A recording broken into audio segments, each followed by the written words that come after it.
नमस्कार बंधुओं, उत्कर्ष परिवार में आप सभी का बहुत बहुत स्वागत अभिनंदन है। मैं सहदेव चौधरी आप सभी को नमस्कार करता हूं। प्यारे भाई बहनों, बड़े ध्यान से समझना।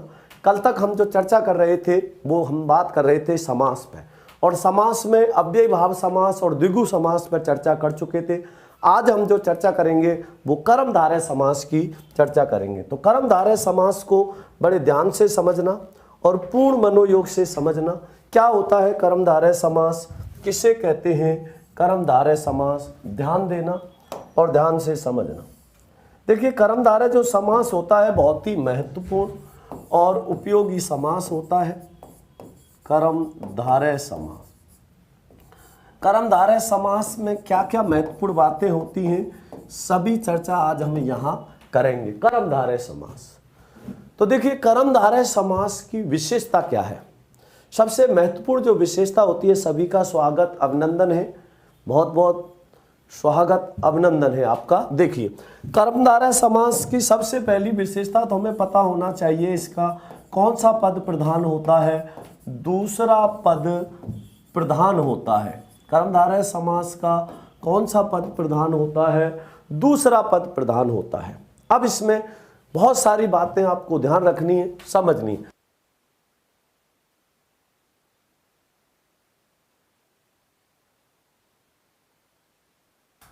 अब कर्मधारय समास की जो महत्वपूर्ण बात है वो क्या है, हर बात आपको बड़े ध्यान से और पूर्ण मनोयोग से समझनी है।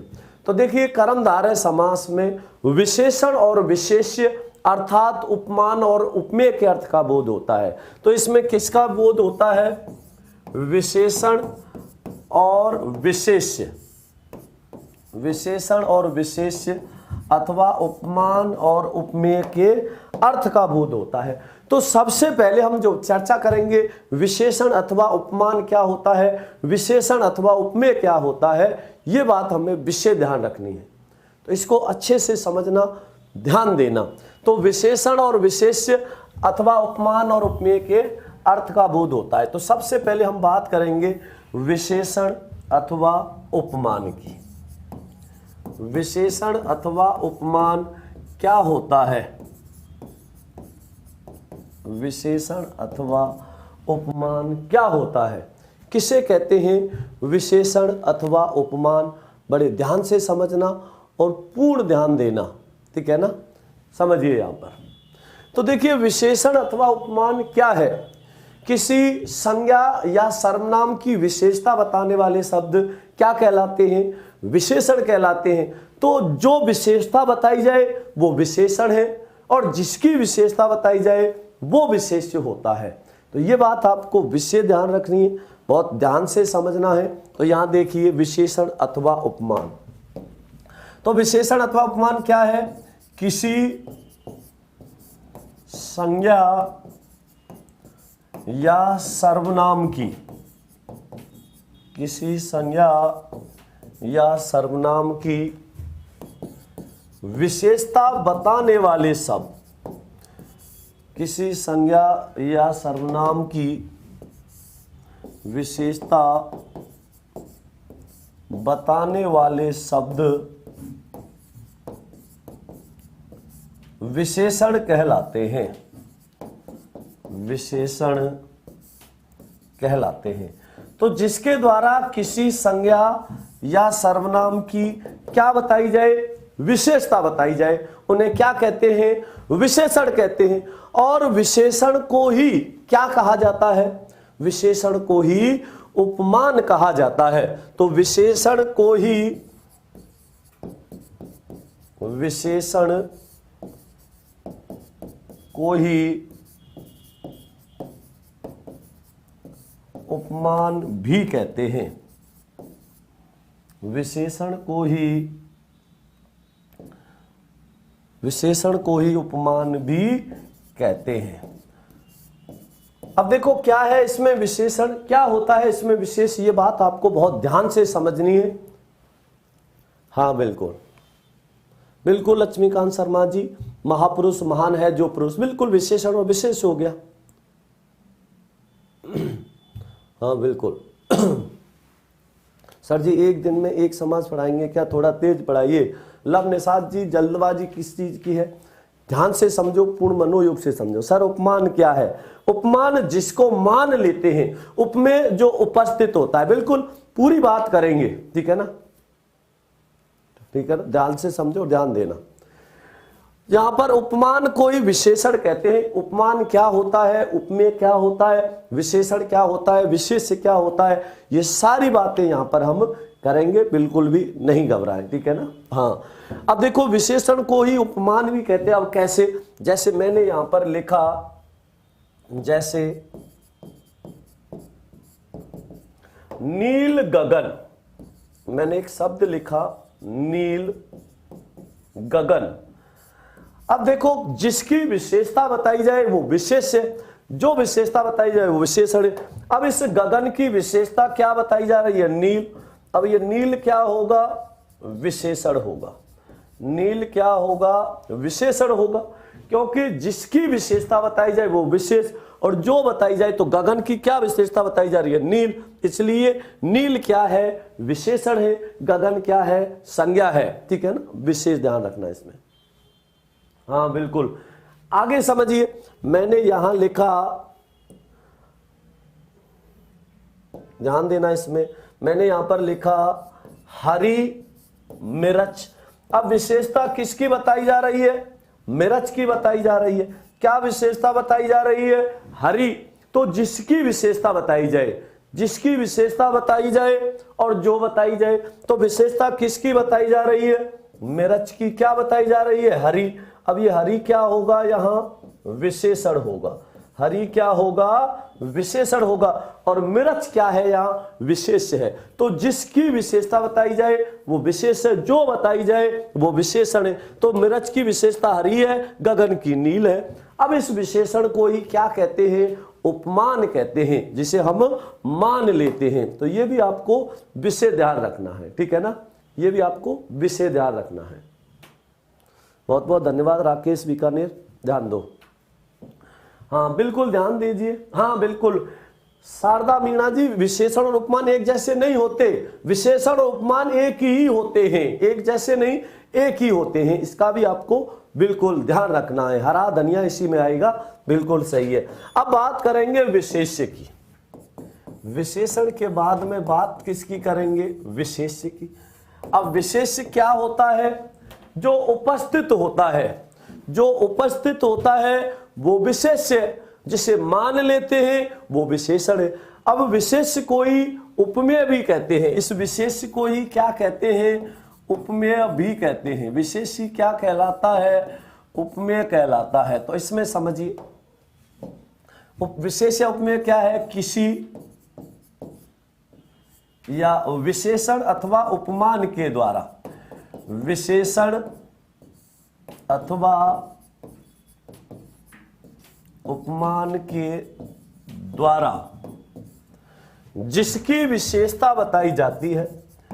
विशेषण उपमान के द्वारा किसकी? जिसकी विशेषता बताई जाती है, जिसकी विशेषता बतलाई जाती है या विशेषता बताई जाती है,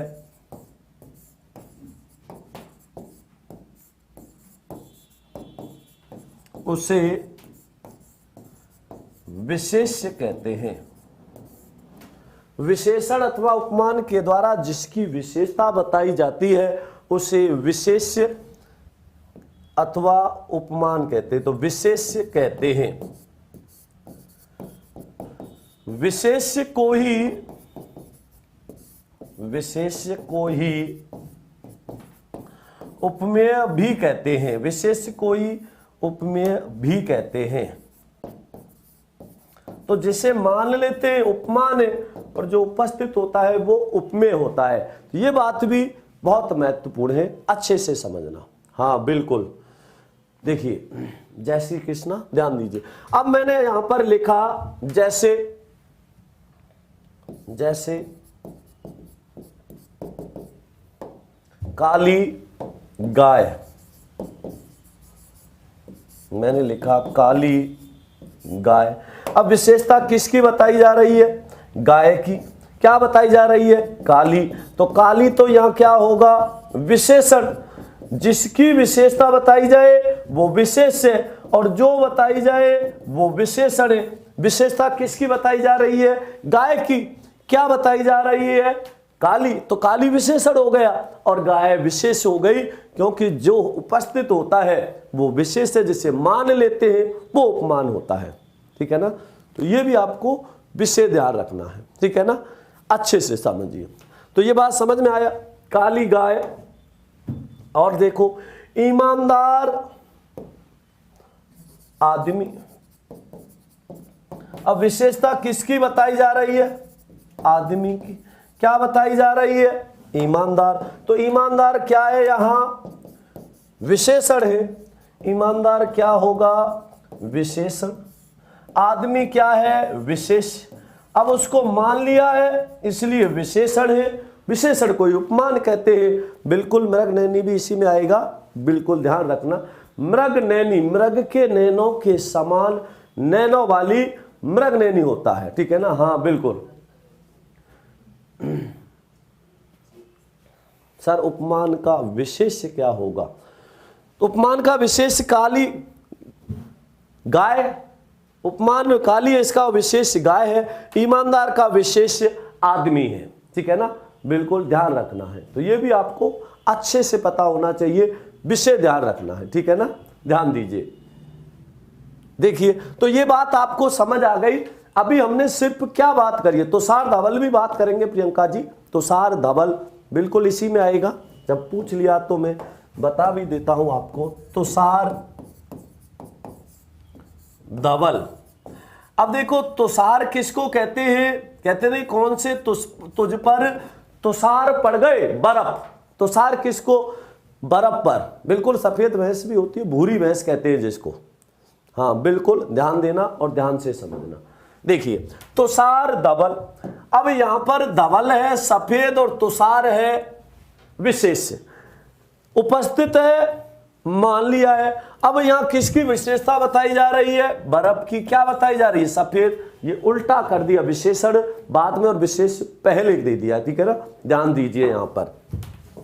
ये तो क्या हो गया? विशेष बर्फ है, और ये क्या हो गया? विशेषण। तो सफेद है जो बर्फ। अब यहां समझना ध्यान से, सफेद है जो बर्फ। बर्फ की क्या बताई? विशेषता। क्या विशेषता बताई? सफेद। इसलिए यहां पर ये क्या हो गया? कर्मधारय समास हो गया। तो इसमें विशेष ध्यान रखना है। तुषार धवल, तो सफेद है जो बर्फ। बर्फ की क्या बता दी? विशेषता। क्या? सफेद है जो बर्फ।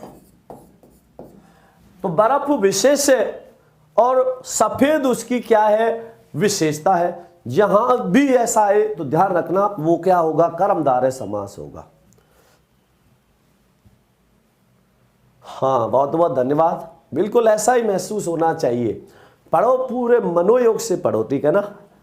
मित यादव जी स्वागत है, ध्यान रखना। ये सिंचन जी क्या कह रहे हैं? चप्पल क्या करोगे? चप्पल चाहिए क्या आपको? खो गई क्या तुम्हारी चप्पल? अरे ये सिंचन का देखो क्या है, टेक्निकल टीम इनको पूछो कोई समस्या है क्या, इनको ज़्यादा समस्या है तो इनसे पता करो। तुषार धवल, सफ़ेद है जो बर्फ। बर्फ की क्या बताई जा रही है? विशेषता बताई जा रही है। क्या बताई जा रही है? सफ़ेद। ठीक है ना? तो बर्फ सफ़ेद, तो विशेषण और विशेष हुआ नहीं हुआ? जहां भी विशेषण और विशेष का बोध हो वहां कौन सा होता है? विषय ध्यान रखना, अच्छे से समझना। बिल्कुल संधि का होमवर्क शुरू होगा, बिल्कुल होगा। संधि के प्रश्न भी महत्वपूर्ण लेके आऊंगा मैं, बिल्कुल भी नहीं घबराना। संधि के खूब सारे प्रश्न करेंगे।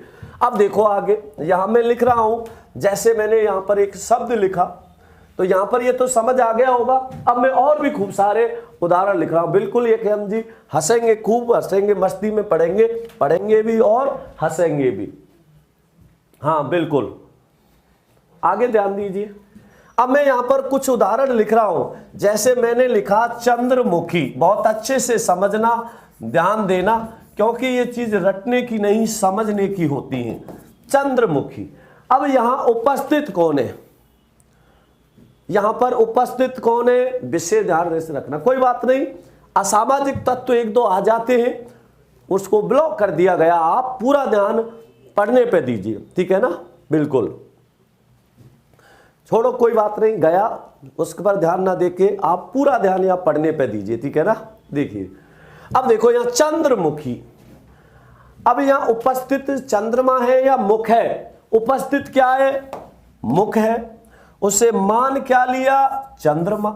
तो चंद्रमा के समान सुंदर मुख, तो यहां विशेषण क्या है? ध्यान देना। देखिए विशेषण क्या है? चंद्र है, और विशेष्य क्या है? मुख है। अब इसमें देखो ध्यान से समझना, ध्यान देना। उपस्थित चंद्रमा है या मुख है? उपस्थित मुख है, उसको मान क्या लिया? चंद्रमा मान लिया। जिसे मान लेते हैं वो उपमान होता है। उपमान कोई विशेषण कहते हैं, जो उपस्थित होता है वो उपमेय होता है, उपमेय कोई विशेष्य कहते हैं। तो उपमेय मुख है और उपस्थित क्या है? मुख, इसलिए विशेष। मान क्या लिया? चंद्रमा, ये विशेषण हो गया। ये भी आपको विषय ध्यान रखना है। समझ में आ रहा है? विषय ध्यान रखना, अच्छे से समझना, ठीक है ना। तो चंद्रमुखी, चंद्रमा के समान सुंदर मुख वाली, ठीक है ना। देखो चंद्रमुखी का क्या कहेंगे, लिखेंगे चंद्रमा के समान,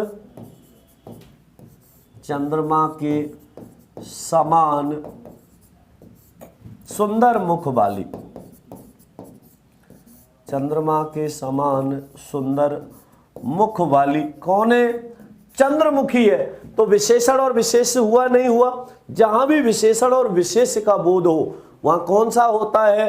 कर्मधारय समास होता है। विषय ध्यान रखना, समझ आ गया। अब आगे बात करेंगे।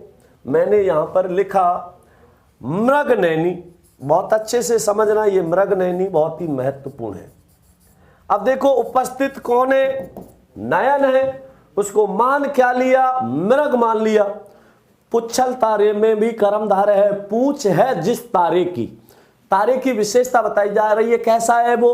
पूछ वाला तारा है। तो पूछ वाला तारा है तो पूछ है जिस तारे की, पुच्छल तारा है। रूढ़ होगा तो बहुब्री में चला जाएगा। इस प्रकार से ध्यान रखना है। हाँ बिल्कुल ध्यान रखना। आगे समझिए, विषय ध्यान देखो। देखिए मृगनयनी, मृग के नैनों के समान, मृग के नैनों के समान नैनों वाली, मृग के नैनों के समान नैनों वाली। हाँ बिल्कुल बंटी तमर जी, बिल्कुल लेंगे हम, बिल्कुल। अंजलि राठौर जी एसआई के लिए है, बिल्कुल है, कोई दिक्कत नहीं है इसमें। हाँ बिल्कुल। तो ये बात समझ में आया, मृग के नैनों के समान नैनों वाली। अब यहां पर विशेषता किसकी बताई जा रही है? नैनों की। क्या बताई जा रही है? मृग के समान। तो जहां पर भी विशेषण और विशेष्य का बोध होगा वहां कौन सा समास होगा? कर्मधारय समास होगा। अब आगे समझिए और ध्यान देना, ठीक है ना, अच्छे से समझना। हाँ प्रधानमंत्री, बिल्कुल मंत्रियों में प्रधान है जो, प्रधानमंत्री मतलब मंत्रियों में प्रधान है जो। राष्ट्रपति, राष्ट्र का पति, संबंध किससे है उसका? राष्ट्र से है, बिल्कुल। हाँ बहुत बहुत धन्यवाद। आगे समझिए, अब इसमें अच्छे से समझिए। देखिए मैं कुछ और उदाहरण लिख रहा हूं जिनका आपको विशेष ध्यान रखना है। मैंने लिखा महापुरुष, उदाहरण लिखा मैंने महापुरुष। अब पुरुष की क्या बताई जा रही है? विशेषता बताई जा रही है। क्या बताई जा रही है? विशेषता। क्या विशेषता बताई जा रही है? महान। तो महापुरुष, महान है जो पुरुष, महापुरुष का क्या होगा? महान है जो पुरुष। तो पुरुष तो क्या है यहां?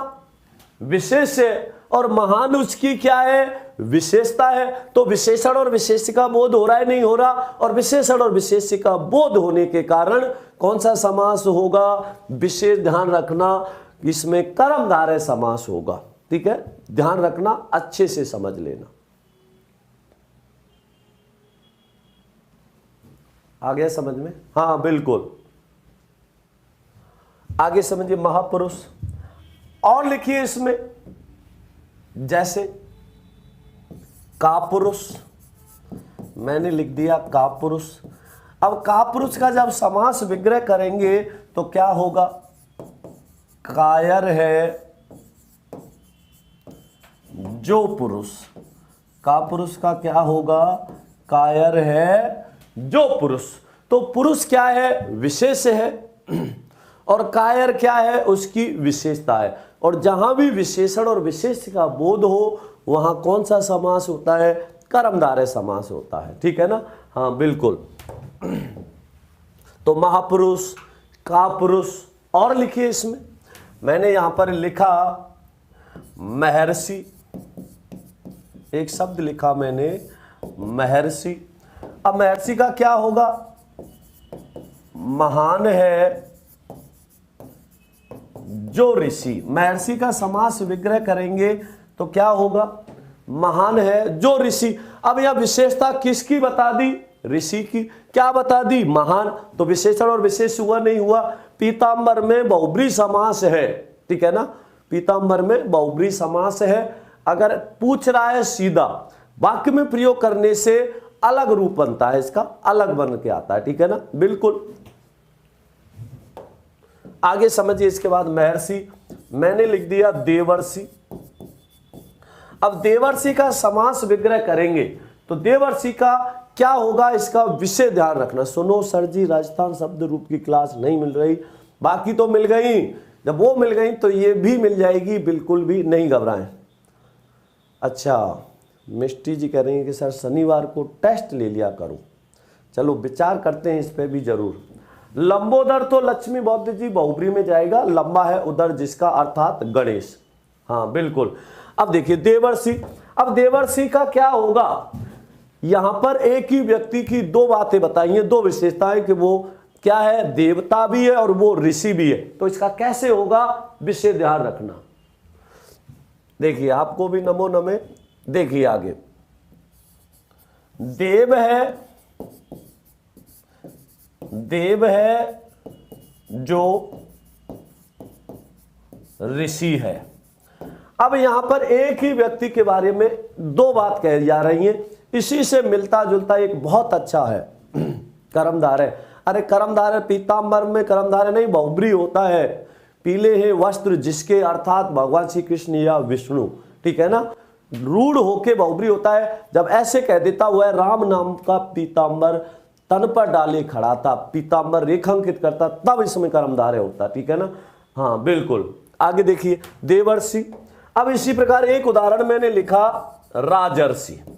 एक ही व्यक्ति की दो विशेषता बता दी कि राजा है जो ऋषि है, कि वो राजा भी है और वही क्या है, ऋषि है।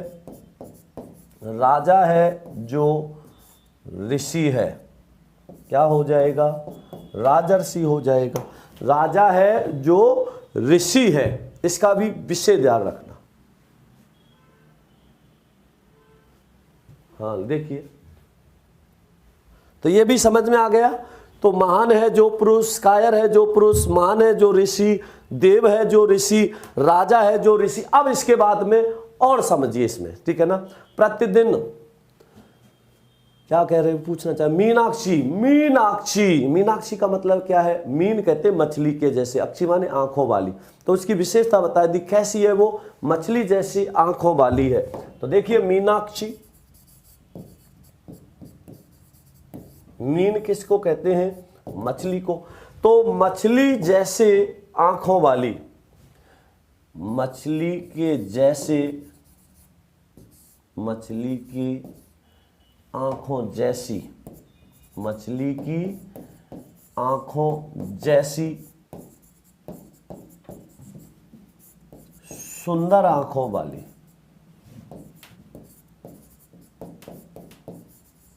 क्या कहलाएगा, मीनाक्षी। अब देखो उपस्थित कौन है, आंख है, मान क्या लिया, मीन। तो मीन मतलब होता है मछली, तो मछली के जैसे सुंदर आंखों वाली। हाँ बिल्कुल, हाजू शेख जी धन्यवाद, बहुत बहुत धन्यवाद आपका।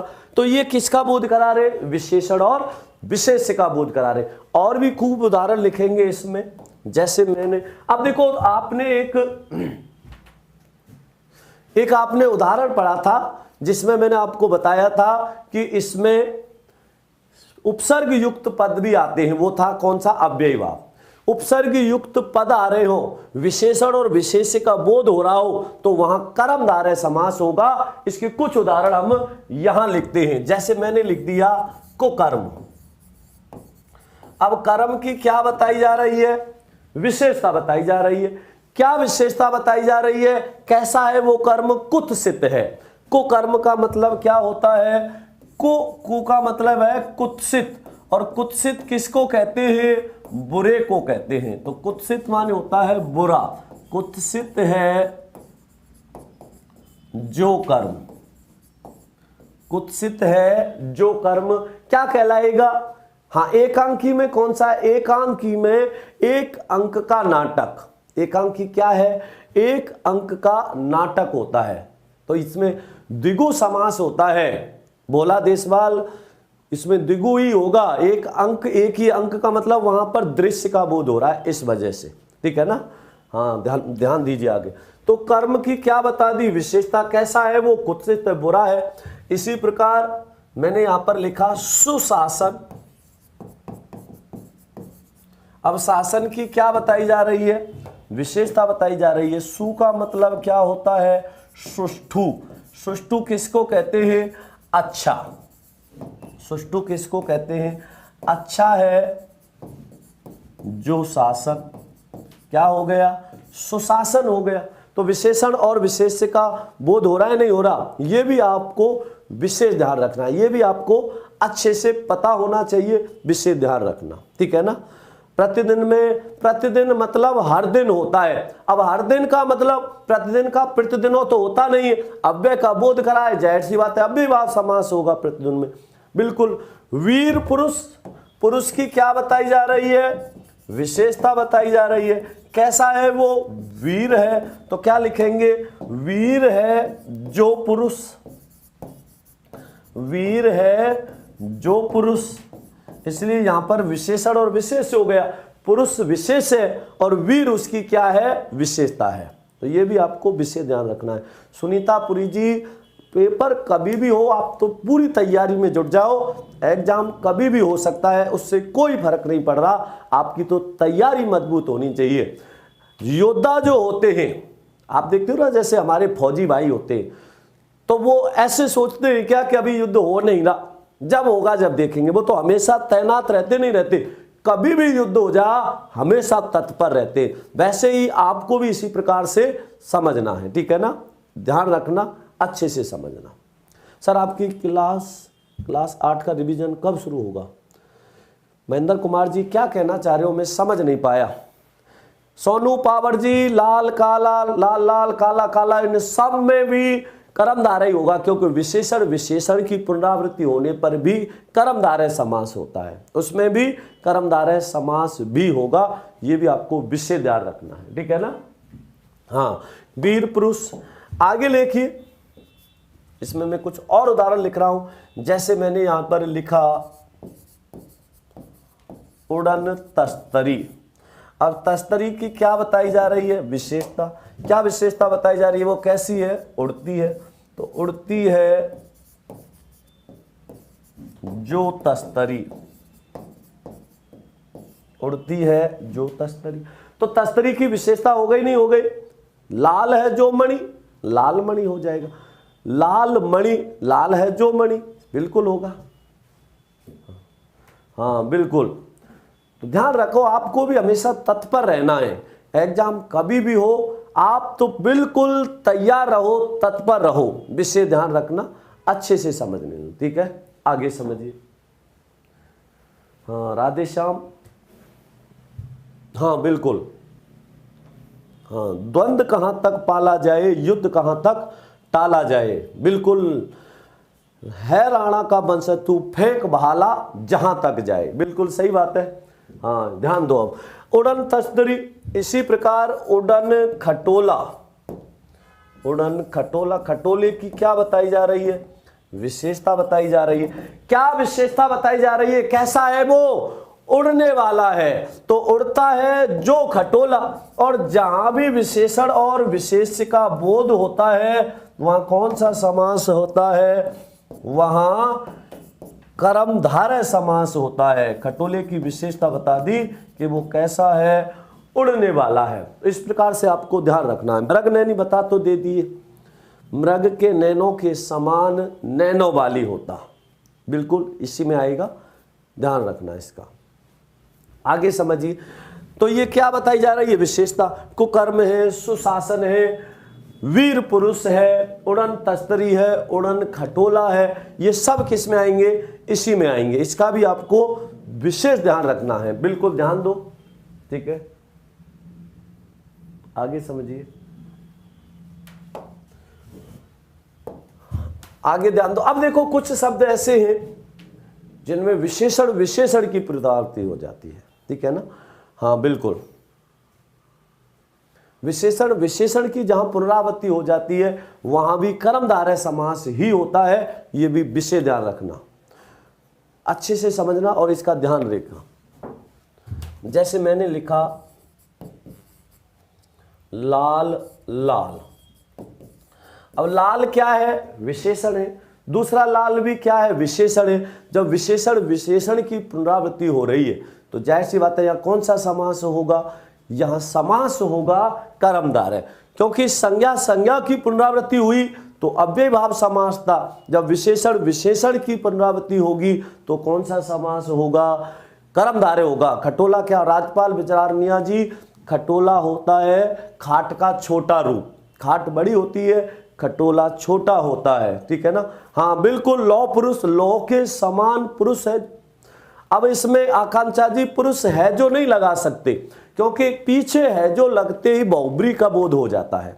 यह भी आपको विशेष ध्यान रखना है। बोला देशवाल बेखबर इसमें नहीं आएगा, बेखबर अव्यय भाव में आएगा, ठीक है ना, ये भी ध्यान रखना। तो ये विशेष ध्यान रखना है जो अंत में नहीं लगाएंगे। कर्मधारय में है जो अंत में नहीं आता, बहुब्री में अंत में आता है जो, इसका भी विशेष ध्यान रखना है, ठीक है। अब देखिए लाल लाल, लाल लाल का मतलब क्या है, लाल है जो लाल, अर्थात क्या हो जाएगा, अत्यधिक लाल। लाल है जो लाल अर्थात क्या हो गया, अत्यधिक लाल हो गए। मैंने लिखा यहां लाल सुर्ख, लाल सुर्ख, तो लाल है जो सुर्ख है, लाल है जो सुर्ख है, तो यहां पर मतलब क्या हो गया, लाल सुर्ख। इसका अर्थ क्या होता है, अत्यधिक लाल।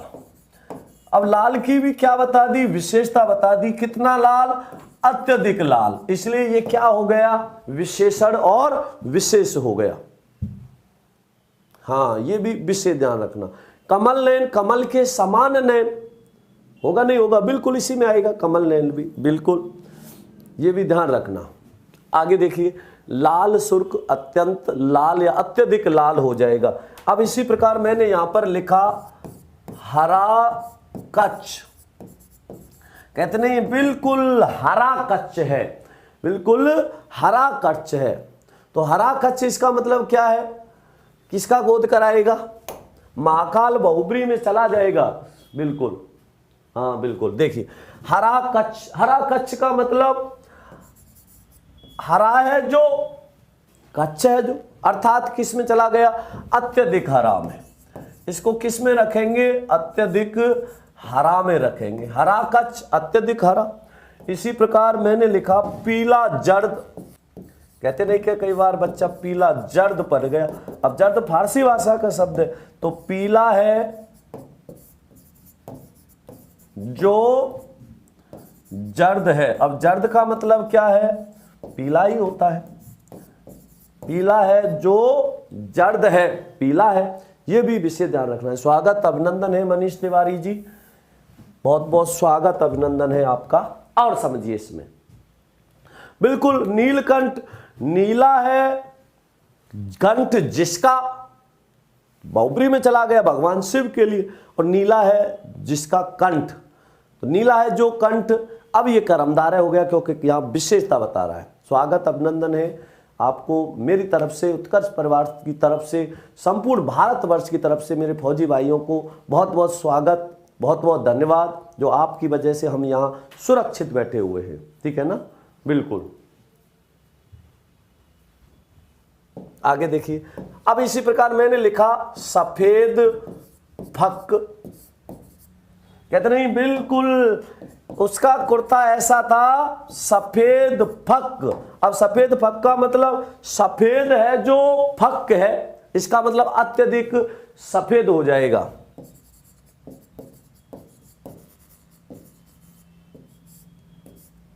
अत्यधिक सफेद क्या हो जाएगा? अत्यधिक सफेद। सफेद के भी क्या बता दी, देखिए क्या बता दी, या विशेषता बता दी किसकी? सफेद की भी। इस वजह से सफेद फक में कौन सा हो जाएगा, यह भी विशेष ध्यान रखना। सफेद फक में भी विशेषण विशेष का बोध होने के कारण कौन सा समास होगा? कर्मधारय होगा, क्योंकि विशेषण विशेषण की पुनरावृत्ति हो रही है। स्वागत, अभिनंदन है विनय जी, आगे ध्यान दीजिए।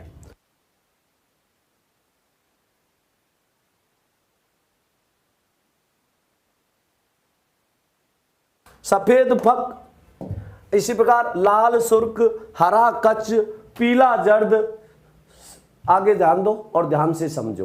पीला जर्द सफेद फक, सफेद फक का मतलब क्या होता है? अत्यधिक सफेद होता है। हाँ बिल्कुल। काली स्याही, स्याही की क्या बताई जा रही है? विशेषता बताई जा रही है। क्या विशेषता बताई जा रही है? काली है, तो विशेषण विशेष हो गया। ये भी आपको विशेष ध्यान रखना है, ये भी आपको अच्छे से पता होना चाहिए, इसका भी ध्यान रखना है। हाँ बिल्कुल, चंद्रमा के समान मुख बता दिया, बिल्कुल। हाँ बिल्कुल, कमलाक्ष, कमल के समान अक्ष, यहां ध्यान रखना, ये भी आपको पता होना चाहिए। आगे समझिए इसके बाद सफेद फक, तो लाल सुर्ख, हरा कच, पीला जर्द, सफेद फक। कहते नहीं कहते? सफेद फक कहते बहुत ज्यादा सफेद हो, बहुत ही ज्यादा सफेद, बिल्कुल चमक रहा हो, उसे क्या कहते हैं? सफेद फक कहते हैं। तो ये भी विषय ध्यान रखना है। आगे देखिए, लाल सुर्ख, हरा कच, पीला जर्द, सफेद फक। और समझिए नीला झक, नीला झक। अब नीला झक का मतलब कहते हैं बिल्कुल नीला झक है। हाँ, कुकर्म बोलने, अरे पता लग रहा है सुनीता पुरु जी, कैसे पता नहीं लग रहा? कुकर्म, कर्म की क्या बता दी? विशेषता। कैसी विशेषता है? कु कुत्सित है, तो कर्म की क्या हो गई? विशेषता। बिल्कुल, काला कलूटा, इसी में आएगा। काला कलूटा, काला है जो कलूटा है, अत्यधिक काला है, बिल्कुल इसमें आएगा। तो कैसे पहचानेंगे? तो कुकर्म में क्या है? कु विशेषण है जो कर्म की विशेषता बता रहा है, इसलिए काली मिर्च में यही समास होगा। काली है जो मिर्च, मिर्च की विशेषता बता दी, काली है, बिल्कुल। नीला झक, नीला है जो झक है, अर्थात क्या होगा? अत्यधिक नीला होगा। नीला झक में क्या हो जाएगा? अत्यधिक नीला हो जाएगा। तो नीला झक ये किसका बोध करा रहा है? अत्यधिक नीला का बोध करा रहा है, तो इसलिए यहां भी कौन सा होगा? कर्मधारय समास होगा, बिल्कुल। संज्ञा भी पढ़ाएंगे। पीला पत्र, पीला है जो पत्र, पत्र की क्या बता दी? विशेषता बता दी। क्या विशेषता बताई? पीला है, तो इस प्रकार से इसका भी आपको विशेष ध्यान रखना है, ये भी आपको अच्छे से होना चाहिए। बिल्कुल, घी में गच्छ कहते रहिए, बिल्कुल गच्छ हो गया घी, तो ये भी किस में आएगा? इसी में आएगा, क्योंकि अत्यधिक घी का है। ये क्या लिखा है? गोरा मुछ डमेज। लाल दुपट्टा, बिल्कुल दुपट्टे की क्या बता दी? विशेषता बता दी। कैसा है वो? लाल है, तो लाल दुपट्टा में भी, हाँ बिल्कुल। काला कलूटा, इसी में आएगा, काला कलूटा। अब काला कलूटा का मतलब क्या है? काला है जो, कलूटा है जो, अत्यधिक काला हो गया। काला कलूटा का मतलब क्या हो गया? अत्यधिक काला हो गया। इस वजह से यहां कौन सा समास होगा? कर्मधारय समास होगा। तो विशेषण विशेषण की भी पुनरावृत्ति होगी तो भी कौन सा समास होगा? कर्मधारय समास होगा, बिल्कुल। नीला नीला इसी में आएगा, ये भी विशेष ध्यान रखना। तो ये भी आपको अच्छे से, बिल्कुल। मंद बुद्धि, बुद्धि की क्या बता दी? विशेषता बता दी। क्या विशेषता बता दी? मंद है जिसकी बुद्धि। मंद बुद्धि में भी कौन सा होगा? यही समास होगा। इधर लिख देता हूं मैं मंद बुद्धि को। बुद्धि की क्या बताई जा रही है? विशेषता बताई जा रही है। क्या विशेषता बता दी? मंद है जिसकी बुद्धि, तो बुद्धि की विशेषता बताई जा रही है। तो मंद है जिसकी बुद्धि, बुद्धि की विशेषता बताई गई है, इसलिए विशेषण और विशेष से युक्त होने के कारण कौन सा समास होगा, कर्मधारय समास होगा। तो ये भी विशेष ध्यान रखना, ये भी आपको अच्छे से पता होना चाहिए। तो ये बात हमने आज किसकी करी है, कर्मधारय की करी है, अच्छे से समझ आ गया होगा। तो आज के लिए सभी भाई बहनों को नमस्कार, धन्यवाद, जय श्री कृष्णा, राधे राधे, शुभ रात्रि। अगले महत्वपूर्ण प्रश्नोत्तरी के लिए 9 बजे